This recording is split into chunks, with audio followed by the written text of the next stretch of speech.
అలిపిరి పాదాల మండపం పక్కన ఉన్న 16 శతాబ్దం నాటి రాతి మండపం పూర్వ వైభవం సంతరించుకోనుంది. శిథిలావస్థకు చేరుకున్న భక్తుల విడిది మండపం జీర్ణోద్ధరణ పనులకు టీటీడీ శ్రీకారం చుట్టింది. భారత పురావస్తు శాఖ అనుమతితో పునర్నిర్మాణానికి చర్యలు చేపట్టారు. పూణేకి చెందిన Lord Venkateshwara charitable and religious trust విలారాలతో రాతి మండప పునర్నిర్మాణ పనులు జరగనున్నాయి. 4 కోట్ల రూపాయల వ్యయంతో జరగనున్న పునర్నిర్మాణాలకు సంబంధించి మరింత సమాచారాన్ని మా ప్రతినిధి దామోదర్ అందిస్తారు. నడకదారిలో వెళ్లే భక్తులకు అలిపిరి పాదాల వద్ద 2 మండపాలు కనిపిస్తాయి. 450 సంవత్సరాల చరిత్ర కలిగిన ఈ మండపాలు ప్రస్తుతం శిథిలావస్థకు చేరుకోవడంతో వీటిని పునర్నిర్మాణం చేయడానికి టీటీడీ నిర్ణయించుకుంది. అయితే గతంలో పునర్నిర్మాణం పేరుతో అప్పట్లో ఉన్న అదనపు ఈవో ధర్మారెడ్డితో పాటు అప్పటి అధికారులు ఇది పూర్తిగా పడగొట్టి మరో నూతన నిర్మాణాన్ని చేపట్టాలని అప్పట్లో ప్రణాళికలు సిద్ధం చేశారు. దీనికి తగ్గట్టు టెండర్లు కూడా పిలవడానికి సిద్ధపడ్డారు.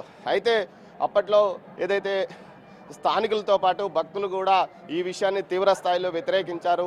గతంలో ఏదైతే విజయనగర 450 సంవత్సరాల చరిత్ర కలిగిన ఈ పాదాల మండపాన్ని విజయనగర రాజైన సదాశివరాయలు భక్తులు విశ్రాంతి కోసం నిర్మించారు. కోట్లాది మంది భక్తులు ఈ ఏదైతే ఇటు అటు ఉన్న పాదాల మండపం వద్ద సేద తీరిన పరిస్థితి. అయితే ఇలాంటి అపూర్వమైన మండపాన్ని పూర్తిగా శిథిలం చేస్తారంటూ అప్పట్లో బీజేపీ తీవ్రస్థాయిలో ఆందోళన వ్యక్తం చేయడమే కాకుండా ఇటు అప్పటి బీజేపీ రాష్ట్ర అధ్యక్షురాలు పురంధేశ్వరి స్వయంగా పరిశీలించడమే కాకుండా వీటిపైన కేంద్ర ఆర్కియాలజీ విభాగానికి ఫిర్యాదు చేయడంతో అప్పట్లో పనులు ఆగిపోయినాయి. తాజాగా మరింతగా ఇది శిథిలం కావడంతో పూర్తి స్థాయిలో నిర్మాణం కోసం ఆర్కియాలజీ విభాగం పర్యవేక్షణలో 4 కోట్ల రూపాయల వ్యయంతో మరోసారి వీటిని నిర్మించడానికి ఏర్పాట్లు చేశారు.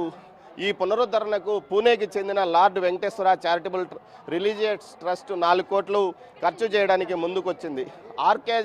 ఆర్కియాలజీ విభాగం పర్యవేక్షణలో 6 నెలల లోపల పనులు పూర్తి చేయాలనే లక్ష్యంతో ఈ పనులు ప్రారంభమైనాయి. మనం చూడవచ్చు ఏదైతే ప్రతి రాయిని ఇక్కడ నుంచి పునర్నిర్మాణం అంటే పాత కట్టడాలను యథావిధిగా నిర్మించడమే కాకుండా అప్పట్లో ఉన్న రాతి ఏదైతే అప్పట్లో నిర్మాణానికి వాడిన రాతి దూలాలతో పాటు రాతి రాళ్లను యథావిధిగా వాడడానికి పూర్తి స్థాయిలో నిర్మాణం చేస్తున్నట్లు ఏదైతే దక్షిణ విభాగానికి సంబంధించి ఆర్కియాలజీ డైరెక్టర్ మునిరత్నం రెడ్డి స్వయంగా తాను వచ్చాడు. అదేవిధంగా పలువురు పరిశోధకులను తీసుకొచ్చి దీన్ని మొత్తం డాక్యుమెంటరీ చేయించాడు. అదేవిధంగా ప్రతి రాయికి ప్రతి పిల్లర్కు నెంబరు వేసి తర్వాత డాక్యుమెంటరీ ద్వారా వాటిని చిత్రీకరించి వీటిని బయటికి తీసిన తర్వాత యథావిధిగా వీటిని నిర్మించి పూర్తి స్థాయిలో పటిష్టం చేయడానికి ఇవే రాళ్లను వాడడానికి కూడా చర్యలు తీసుకుంటున్నారు. గతంలో ఏ విధమైన నిర్మాణం కొనసాగిందో ప్రస్తుతం కూడా అదే విధమైన నిర్మాణం కొనసాగించడానికి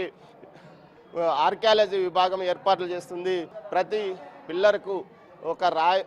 పిల్లర్కు ప్రతి రాతికి నెంబరింగ్ ఇచ్చారు. ఈ విధంగా వీటిని ఏదైతే సీసీ కెమెరాల పర్యవేక్షణలో పూర్తి స్థాయిలో కెమెరాలతో రికార్డింగ్ చేసి తర్వాత వీటిని బయటికి తీసివేసి తర్వాత కింద పటిష్టం చేసి పూర్తి స్థాయిలో గతంలో ఏ పిల్లర్ ఎక్కడ ఉందో అదేవిధంగా ఈ పిల్లర్ను నిర్మించి ఈసారి నిర్మాణం పూర్తి అయితే సుమారు 600 నుంచి 700 సంవత్సరాల పాటు పటిష్టంగా ఉంటుందంటూ మునిరత్నం రెడ్డి ఏదైతే సౌత్ ఆర్కియాలజీ విభాగానికి సంబంధించిన అధికారి ఈ విషయాన్ని తెలియజేశాడు.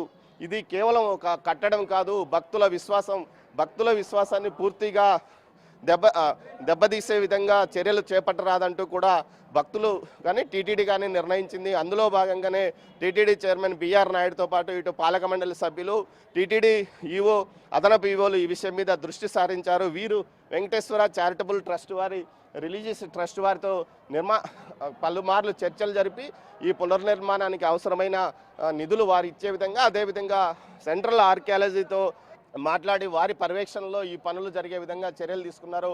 ప్రస్తుతం నెంబరింగ్ పూర్తయింది, అదేవిధంగా డాక్యుమెంటరీ కూడా పూర్తయింది. కొంత ఏదైతే మట్టిని తీసివేశారు పూర్తి స్థాయిలో వీటి నిర్మాణం పనులు 6 నెలల్లో పూర్తి చేయడానికి అన్ని ఏర్పాట్లు చేశారు. ఏదైతే పునర్నిర్మాణం అంటే గతంలో ఏ విధంగా ఉందో అదే విధంగా నిర్మాణాన్ని చేపట్టడమే కాకుండా ఆ సమయంలో వాడిన వస్తువులను యథావిధిగా అందులో ఉంచడమే ఈ పునర్నిర్మాణ ప్రక్రియకు పూర్తి స్థాయిలో కొనసాగుతుందని అధికారులు చెప్తున్న నేపథ్యం ప్రస్తుతం అలిపిరి పాదాల మండపం పనులు మరో 6 నెలల్లో పూర్తి చేయడానికి అటు టీటీడీతో పాటు ఏదైతే రిలీజియస్ ట్రస్ట్తో పాటు మరోవైపు ఆర్కియాలజీ శాఖ 3 సంయుక్తంగా కలిసి పనిచేయనున్నాయి. కెమెరా పర్సన్ పురుషోత్తంతో దామోదర్, తిరుపతి అలిపిరి పాదాల మండపం నుంచి.